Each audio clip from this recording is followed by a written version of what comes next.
Hey everybody, come on in. Been a little bit.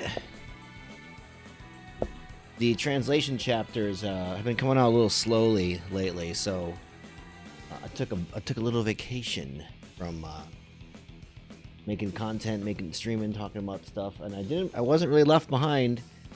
It turns out, at least when it comes to Fire Force, where I think we're 2 chapters behind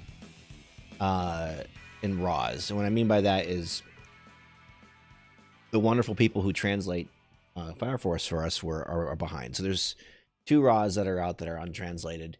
I just want to give a round of applause for our translators. They're all awesome, even if we have to wait. It's one of the problems with liking more niche content. I know the Fire Force anime I wouldn't say is niche, but I'd say the manga's niche.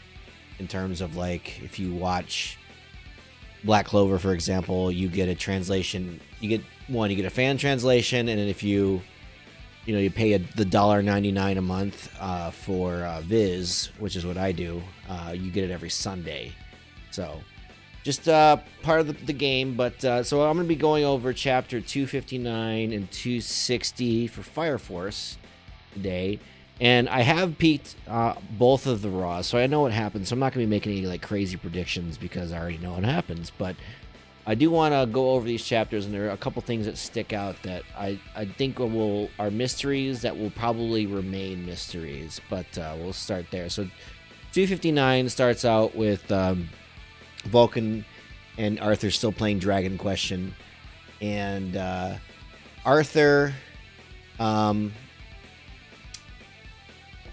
has encountered somebody in the game that is someone who joined his party earlier in the game and turned out to be an enemy who did a heel turn, basically.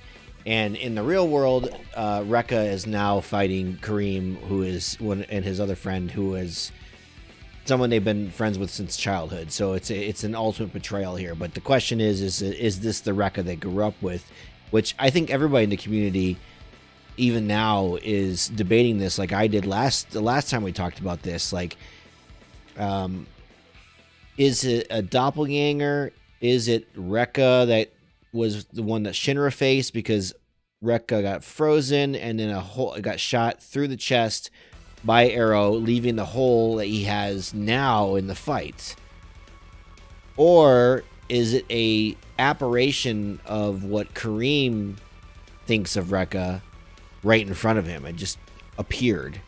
And then there could be a fourth option, which we'll go over later. But so Rekka is just basically going back and forth with Kareem about why he feels betrayed and why his friends, needed to be with him in despair. Like, his relentless optimism is I don't know what the word I'm looking for. Tainted is the best. I think tainted is the best way to say it.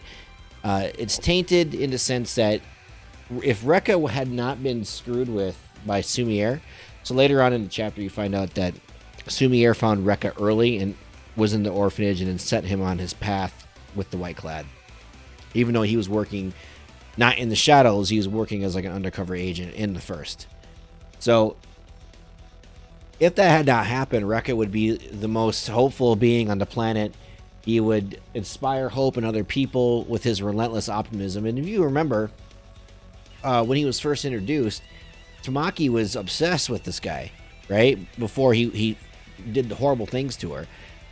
And I would imagine everybody in his unit was the same way. This is why it's so hard for them. So, he's pleading them to give in to despair. He says he was selected at the orphanage by Sumier to turn the planet into another sun. So she flat out told him the plan.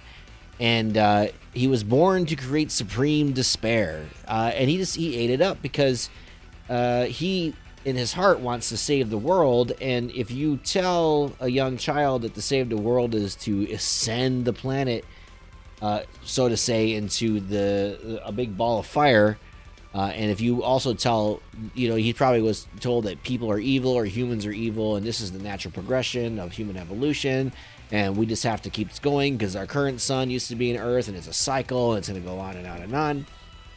So and this isn't really talked about in the manga. I'm speculating on how that conversation would even go down, honestly. as Sumire and Rekka, or I don't know, but so they go on and they fight, and they're going back and forth still, and it seems that Rekka isn't getting the upper hand, that Kareem has the upper hand, but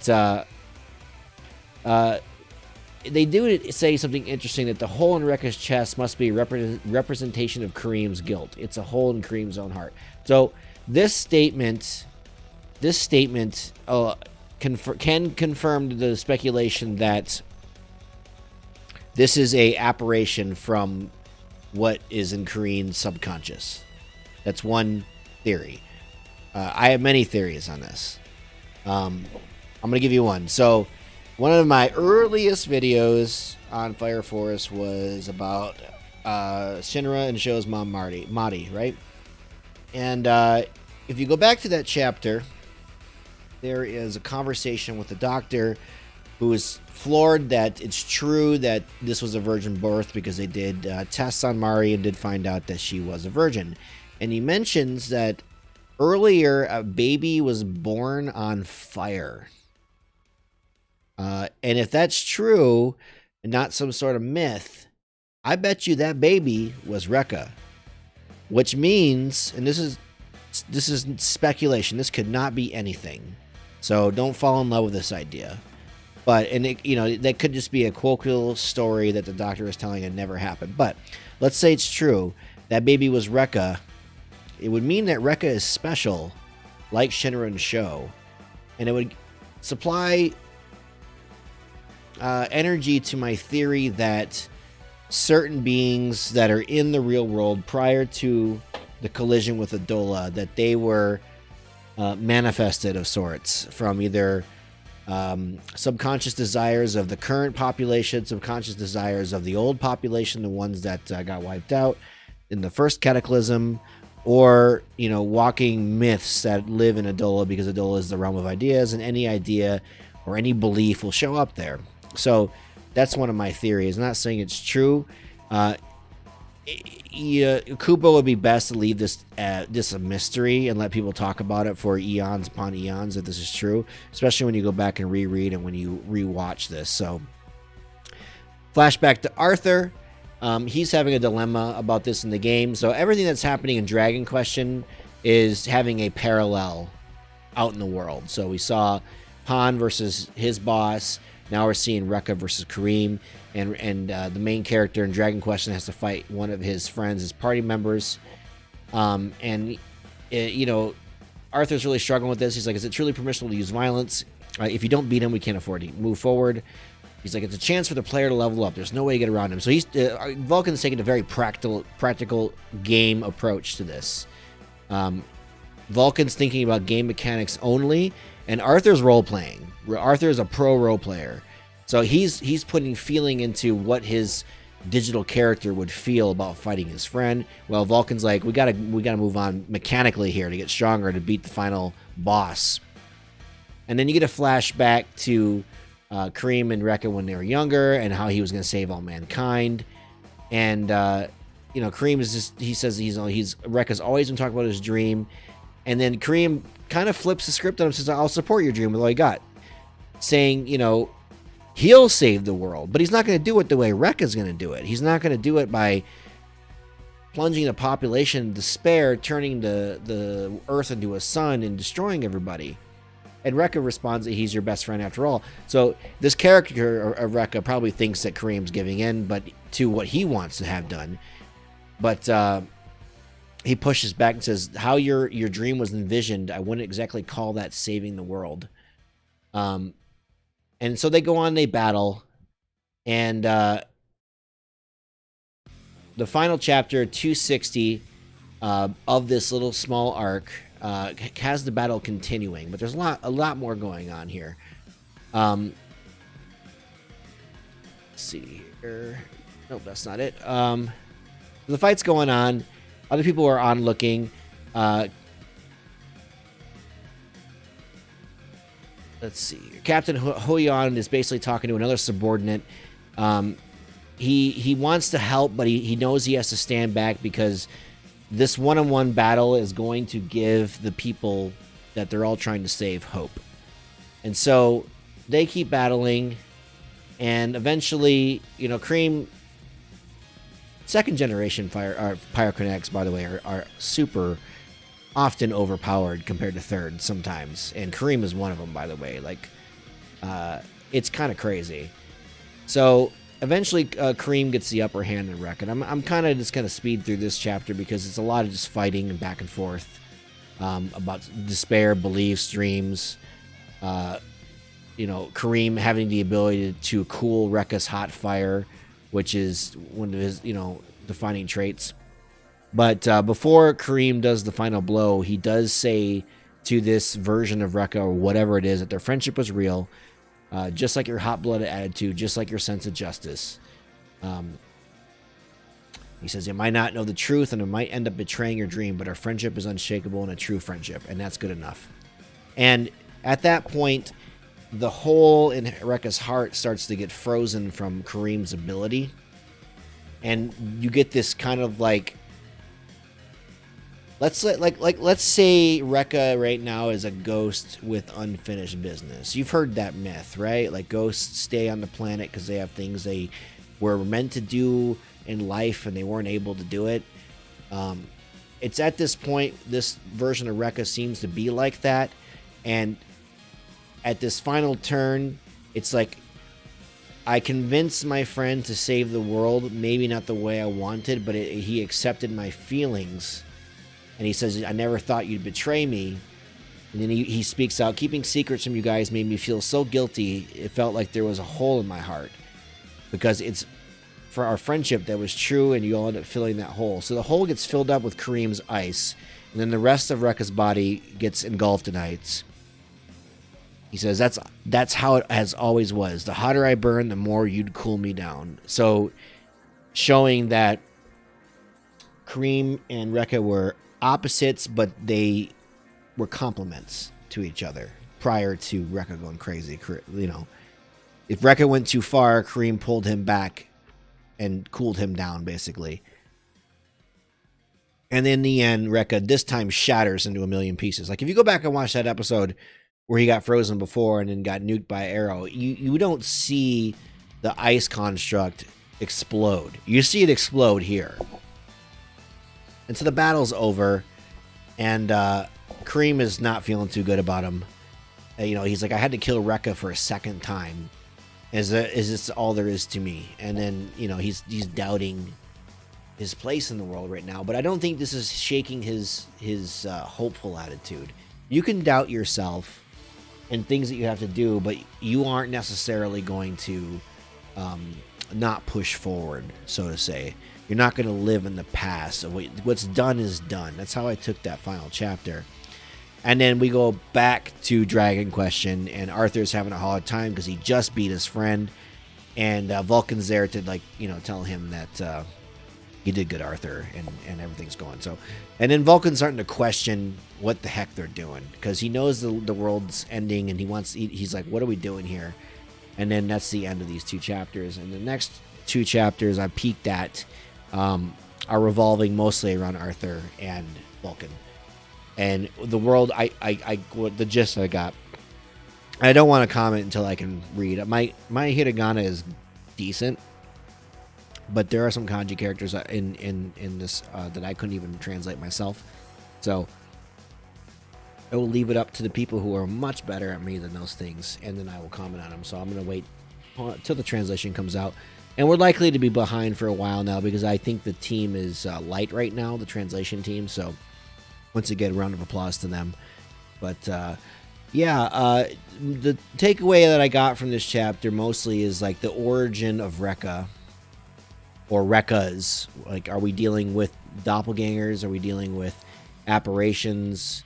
One of the theories I had earlier is that Dragon is not someone's doppelganger. He's just a creation of Arthur's mind. Maybe when Arthur was a young kid, prior to becoming a pyroconnected, playing this game and getting to the point where he lost and never returned to the game, that sparked an imagination of his to create Dragon on their side. And there's a magnetic pull between them, which is the whole reason why Dragon even came back to the planet for Arthur, because it's like Dragon is his natural rival, and as rivals they want to clash in battle. So we'll see about that, but that's just been my theory on this. And everything in the world now should be, you perceive it, it could show up. It doesn't even have to be, it could be anything. It could be the real King Arthur could show up. What I will say, okay, so this is the one thing I did peek from the next Raw. There's two of them. But the first one has you holding a doll that is Excalibur from Soul Eater. That blew my mind. Another cameo, maybe. But, maybe that's part of what we're talking about here. Maybe this is the birth of Excalibur. He's just perceived into existence. And then when whatever happens in this world, he sticks around. I've said this before in earlier videos. I gave an example of this being a prequel to Soul Eater. I haven't fallen in love with that theory. If that doesn't come out to be true, I'm not going to be butthurt about it or anything like that. But let's say it was, that this is a prequel to Soul Eater. This could be the birth of Excalibur. And because that weapon, because Excalibur was, was a weapon, basically able to turn into a weapon just like Soul was from Soul Eater, except he'd been around for eons and he had a relationship with death and all that kinds of stuff. So he'd be very, very old. So maybe this is the origin of that. We won't know. Or it's just a cameo. Could be nothing. There's so many Soul Eater cameos in this that you can't really tell if there's a greater meaning to it or if it's just, hey, remember this other series I did? You liked it, right? Here it is. It's that joke about all the fan service in the new Star Wars and stuff like that. Like, oh my God. Anyway, yeah. So that's all I got for Fire Force this week. Looking forward for the next two chapters to be translated. We'll probably be behind by a 3 here pretty soon. So just growing pains for niche manga. So speaking of niche, World Trigger came back for a season 2. And it was a short season. I'd say it was a core, which is interesting. It was 12 episodes, and at the end of the 12th episode, there was like a little pop-up saying there was going to be a World Trigger season 3 in the fall, which to me would just be a second core, but they want to call it season 3. So before I get into this, before I get talking about the season, I always want to introduce more people to World Trigger, but there is some caveats. So first of all, if you're going to get into World Trigger now, I would probably recommend the manga before the anime. The reason why is I'd say the first 25 episodes of the anime have some really annoying things about it. The OP is really good, but before the OP, there's usually 2 to 5 minutes of recap every single episode in the first season. This is not a problem in the second season. They threw that out, thank God. So you got a lot of filler per episode, and I think someone did the math a long time ago, and you might get like 15 minutes of content per episode between the OP, the recap, and the ED, the ending. And then I think, they also do a goofy thing at the end though too, on top of a preview. So there's a lot of stuff going on. So if that annoys you, read the manga.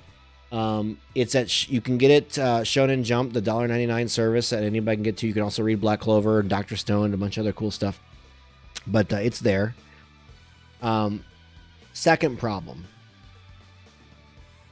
The author of this manga has health problems, and my heart goes out to him. Really, it's apparently a spinal issue up in their neck that's pretty rough.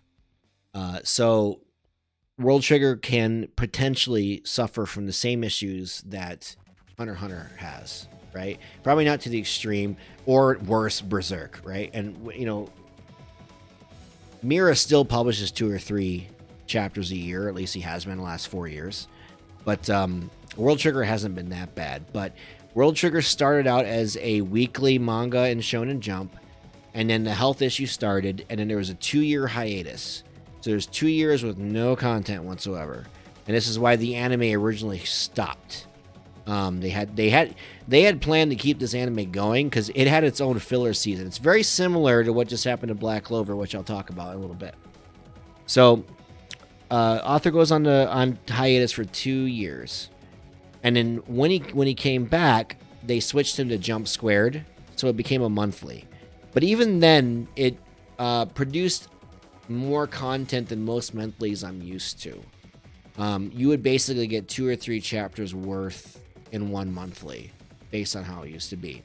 But the problem is it's back on a mini hiatus again. So there hasn't been a chapter in the last 2 months, and apparently they're coming back. I think next month. So if you're getting into World Trigger, there is a danger that it might never be completed. I'm assuming the fact that Toei Animation is so gung-ho for this anime, that they're continuing it in the fall, shows that they have good, they feel like it's going to be a good investment. It's going to keep going.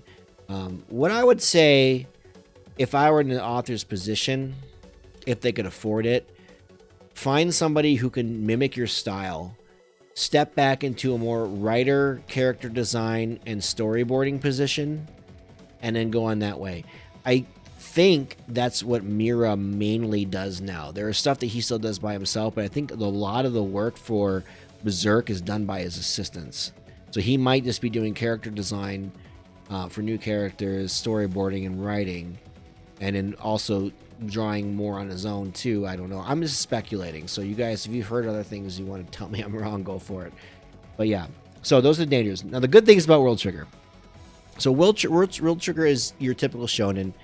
It's a battle manga. But I would say it's not a bombastic one. It's not like Hero Academia. It's not like Black Clover. It's not like Fire Force. Its battles are probably more like JoJo in the sense that they're tactical. It's a thinking man's game, and thus is the reason why the main character is so appealing in this anime or manga, because he is a very weak fighter, very weak. Like in this universe, I'm not going to spoil it too much. I will have a spoiler warning when I get into the second season, but I'm going to keep this light. And if you want to take off afterwards and go watch World Trigger, you should, or read it. But in this universe, there is a gland in everyone's body that produces an energy source called Trion.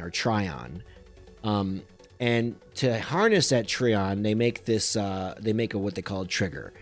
And so I might butcher this because I don't completely understand how a trigger works. But when you activate a trigger, it supposedly takes your real body and puts it inside the trigger, and it's replaced with the Trion body. So when they transform, this is not really bombastic. It's just like the character puts on a uniform and they fight, and then they get whatever weapons that the trigger is designated to use. What I assume is happening with the trigger is that there's a big theme in World Trigger is multiple dimensions. What I think is happening is that your trigger forms a pocket dimension for your body to go into inside the device. You will replaced by the Trion version of yourself. So think about the Matrix in the real world. If you were able to produce a digital self in the real world, that's kind of how I look at it. And it's the struggles between Osamu, who's the weak main character, and I would say there's a second main character. I'd say there's 2 protagonists in this show. The next one is Yuma, who is what they call a neighbor. A neighbor is somebody who is from an alternate dimension, basically, and beings from these alternate dimensions have been flooding through and attacking Earth for, I don't know, a couple decades, basically. And the Earth was able to rally enough people to start a new organization called Border. And Border basically is border patrol for other dimensions.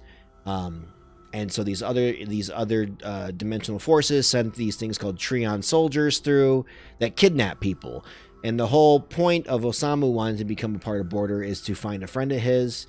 And eventually he links up with Yuma, who had come from another dimension to seek out somebody at Border who could help him with his problem. And I'm not going to spoil that, but Yuma is very powerful, but he's on a time limit.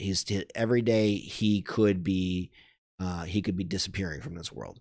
So it's these two that link up and they form a team with another girl named Chika, and then later on another character named Hughes. And the whole manga is focusing on this team, Takuma 2, and then the rest of the teams in Border. And this is what I would call a character manga. There's a lot of attention focused on the multiple different characters within Border. So it's very similar to Black Clover into that, where you get multiple aspects from different Magic Knight squads. Same deal here in World Trigger. And so if you like Black Clover, I think you will like World Trigger. And it's funny I say that because I was watching World Trigger, and when World Trigger ended, Black Clover started, and Black Clover was my replacement for World Trigger. And because those dynamics are there, it was an instant pickup for me. And while everybody was hating on Black Clover, I was loving it because I'm like, oh, this is very similar. It's a main character who kind of sucks, who, like, Osamu is not powerful. Asa didn't have any magic, stuff like that. So it was an instant catch up for me. Also extremely powerful, just like Yuma. It had all these characteristics that are so similar. I don't know. So yeah, so that's my pitch for you to go check out maybe the first season of the anime. If you do watch the anime, it's not bad. It's just annoying. Go into the Crunchyroll comments. Somebody in there will tell you when the recaps are done. Okay? Just find that. Or go pick up a Shonen Jump subscription. They do not sponsor me. I think it's the best bang for your buck. You get quality translations and you have access to the entire catalog there for $1.99 a month. Go there, read chapter 1 and beyond, and go from there. So, all right, end there. Now I'm going to talk about season 2, and I'm going to do a little spoilers. So, I've talked about in other videos where I talk about World Trigger that where the first season of the anime left off was this portion of the manga where they're going through heavy rank battles, and rank battles is basically a tournament arc. The way Border upgrades its members to higher rank is you and your team have to survive and win rank battles and get enough points. And the reason why Osamu and his team are doing it is because they're trying to get a spot on the away team so they can go save Osamu's friend, save Chika's brother, and find a cure to the degeneration of Yuma over time. So the anime starts out where we don't see our main characters. The Border is being attacked by another paramilitary force that is basically a mercenary group for Afrofractor. So the first 3 or 4 episodes is just pure bliss. One, you get to see how much the animation has improved versus season 1. Very good. There's new effects for Treon damage. So if somebody loses a limb, they have a new effect for how the Treon is being drained. Since I said this is a tactical battle manga, one of the aspects to this is that characters will be delimbed or getting damage on the side, and instead of blood, you see the smoke come out, and what that represents is that Treon is leaking out, and over time, it's like a poison dot or a bleed dot in Dark Souls. This person's going to be taken out. And when someone gets taken out right now, because it is a shonen, it's not too terribly bloody, the character gets bailed out and sent back to headquarters. So they have a new animation for that. The same composer, I didn't talk about this, same composer is back. One of the best things about World Trigger, the first anime, is its soundtrack is phenomenal. And they got that guy back, or group, or whoever. I don't know who does it. Whoever they are, they're really good at their job. That's back. So it isn't until about episode 4 or 5 where we get to see Osamu and Yuma happens. And the rest of the season is the rank battles for them to get beyond B rank, get to A rank, and the rank battles for their new member who is a neighbor called Hughes. And in between, you get to see one episode where Osamu convinces the council to allow Hughes, who was a captured general of Afrofractor, to join their party and stuff like that. So that's what the season really focuses on. There's not a lot of heavy story moments outside of that one episode where they're going to convince Hughes to join the team. It's all action, and it's really good. The team upped their game. The music's good. The battles are fun to watch. I enjoyed them more than I did reading the manga, because at this point in the manga I was really frustrated with rank battles, and that's only because of the time frame that we would have to wait. So because the chapters were so sparse, it's just like, oh my god, more rank battles, oh my god, more rank battles. And I don't blame it. Yeah, the author has to finish this before moving on to the next thing. But thankfully in the manga, I think the rank battles are behind us. I will let you know next chapter. It looks like there might be another sort of test, maybe. But yeah, I imagine where season 3 in the fall starts, it's going to end close to where the manga's at right now. So if you want to wait and watch the anime before you get into the manga, you can do that and then get the manga afterwards, because it's going to be very near to where the manga is right now, especially with its current rate of release. So that's my pitch. Season 2 was great. It sucks because I don't really have any anime I'm worthly watching right now outside of Hero Academia, because they took away my boy.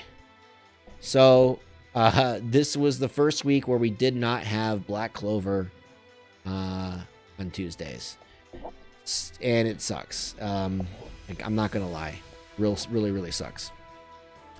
But hey, they decided to end it, and we got a movie coming out. Apparently, there was supposed to be like another announcement after the anime was out, and that never manifested. So I'm guessing the other announcement was the movie, and I don't think the movie is going to be canon. Like, I think it's not gonna follow the Demon Slayer route, where the movie that's out for Demon Slayer is in the manga. Like, it's the next part of it. I think they're going to more Hero Academia route, or DBZ route, where it's just a side story. So I don't think you have to worry about that if you still want to watch the Dark Triad Saga. I don't know that the movie is going to be required viewing. I could be completely wrong, and if I am, feel free to yell at me in the comments. But yeah, it sucks. We do get a movie. There hasn't been an announcement as if there's going to be, is Black Clover going to become seasonal, if it's going to come back. The studio, I know, is apparently going to be redoing the rest of Bleach. So that could be a couple years. I don't know how much. It's been so long since I've watched Bleach. I don't remember where it left off at in the manga. And I, like a lot of people, stopped reading the manga once the quality just went in the trash. I don't even mean just the story, just the art quality went in the trash. So I don't know how much stuff they have left to adapt to Bleach. What I would imagine is once that's done, they might pick up Black Clover again. There'll be plenty of content to adapt. But maybe they're taking a similar approach to how David Production is probably working. JoJo Part 6 did get announced this week. So we are going to have Jolene's story. And I imagine once JoJo Part 6 is done, we'll get an announcement for Fire Force Season 3. For the final season, I would imagine, because I can see the Fire Force manga actually going the rest of the year, because this is going to be one long final arc, I think. But anyway, back to Black Clover. It's just there's a loss in there where I've been watching this show 2 years, every Tuesday. I even watched the filler, but it's funny that this had the same kind of life cycle World Trigger did. Now, Black Clover had way more episodes, I believe, than World Trigger did. But World Trigger, prior to its cancellation, had a filler arc, and then like 5 or 10 episodes of manga adaptation before it went under. Black Clover did something similar. Had a long filler arc, and about 5 to 10 episodes, I'm exaggerating on the 5, it's like 10 episodes, of manga adaptation, and ended. So something got mistranslated. To me, it was like, why even do the filler arc if you knew it was going to go under? Something happened where the manga wasn't moving fast enough or whatever. Because they adapted up to pretty quickly. Like, we would have got caught up in like 5 episodes. I'm not over exaggerating that to what's going on in the current manga. So I'm not bemoaning them doing it. I just find it interesting that they decided to go with the filler arc instead of just not doing that and ending it after the elf arc, right? Like the elf arc would have been a good stopping point. Maybe you could have teased the audience where Asta gets picked up by the court and Asta's standing court, and then it stands there. But I'm guessing they want to, end it on a more hopeful note. Like this final episode ends with Libe and Asta forming their friendship pact, and then there's like a montage of all the stuff that Asta went through, and that things are gonna be back. So yeah, I don't know. I just there's a hole man in my soul on Tuesdays. They took away my ReZero on Wednesdays, took away my Black Clover on Tuesdays. I don't have Jujutsu Kaisen on Fridays anymore. World Trigger Season 2 on Saturdays is gone. Attack on Titan is not coming back till next December, which I did read the final chapter of that today. And it ended about the way I thought it would. I'm not going to spoil anything on that, but I think a lot of people are mad about it. I'm not really. I'm kind of exactly how I thought would happen. It has a similar ending that I think Berserk will probably have, honestly. We can talk about that. I'll make that a whole other session sometime where I think Berserk will go. But yeah, man. Thanks for the fun Black Clover anime. Thanks to the studio who did it. They did a pretty good job. There wasn't really too many episodes where the animation was terrible. There's a couple, but not too many. I'm gonna miss seeing Yami and the crew for a while. I know we got Hero Academia starting back up on Sundays, so that's really the only anime I'm watching this season right now. Speaking of that, if you guys got anime recommendations, or even like niche manga, seinen or even shonen, I prefer the older shonen stuff. I think that's why I like Shonen Magazine, that publishes Seven Deadly Sins and Fire Force a little better. But let me know what you're reading and what you're watching this season. I like to check out new stuff all the time, but I'm just dry on anime this season, man. It's just Hero Academia. If something pops up, I don't know. I do think there's interesting things out there, but the problem is I think they're on multiple different streaming services. Like Shaman King is airing right now, and I know that the final season of Seven Deadly Sins are airing right now. But you know what the freaking problem is? They're Netflix exclusives, so you don't get to watch legally the simul stream. You have to wait till they're all done, and then Netflix will translate and release them sometime in the next 2 years. I'm exaggerating. Probably in the fall, I would imagine, for both of those, but still. Those are two things that are interesting I would watch right now if I didn't want to go hunt down a not so good stream. You know what I mean? I'm not going to say what, but yeah. So, yeah, let me know what's going on in anime. Tell me your favorite Black Clover anime moments. How did you get into it? Before I go, I'll share mine. Like I said, I was watching World Trigger. World Trigger ended. I got into Black Clover. I was not annoyed by Asta. He was in. I noticed that there was a trend now among these new shonens about having protagonists that are lame, sort of, and don't have any powers. And to get them, you got Osamu. You've got Deku, you've got Asta. Of those three, though, Asta is probably the most not lame of them all. Like Deku and Asta both got the working out thing, which I appreciate because I work out 6 days a week. I'm a big gym fanatic. But Deku does not have Asta's attitude.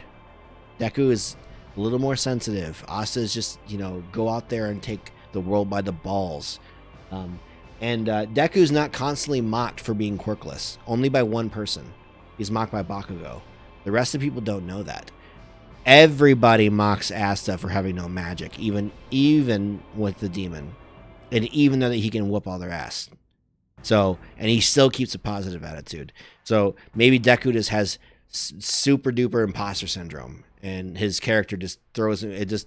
I'm not a fan of Deku as a character. I like the other characters in Hero Academia. I'm not saying I hate the guy. I still like the show, and I'm rooting for him. But if I had to put him on, you know, like a scale, Asta is number one in terms of attitude. He's right up there with my boy Guts. You know, struggle on, struggler.